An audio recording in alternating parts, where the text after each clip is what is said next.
Hello, nonfiction and STEM fans. This is Kirsten Larson. I'm the author of Wood Wire Wings, Emma, Lily, and Todd Invents an Airplane, here with another nonfiction or STEM book review. And today, it is my pleasure to review Megan Hoyt's Bartali's Bicycle. Megan and I also have been in the 12 by 12 picture book group together for many years.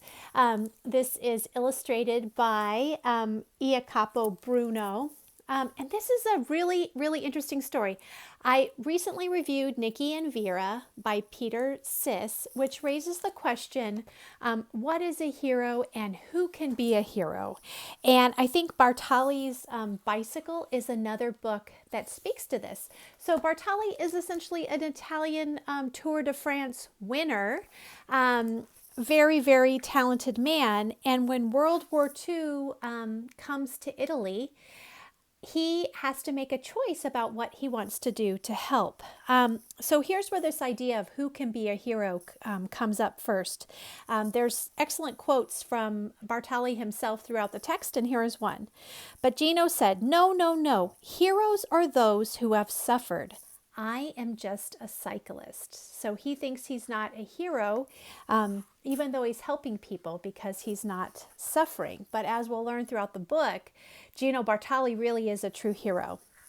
So another thing that I think is really interesting about this book is the way that Megan Hoyt handles Nazism in World War II, which is often a complicated and difficult issue for children. And I think she's really done a masterful job with the text. First, she kind of hints that the world is changing, and Iacopo Bruno obviously shows a lot more in the illustrations. But here is the spread that I think was just so fantastic at explaining things.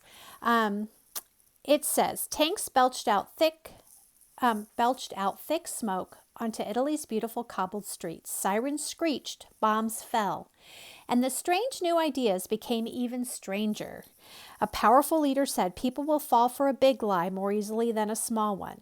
Then he told a giant lie to the whole world. He said Jewish people were not really human. They must be rounded up and arrested.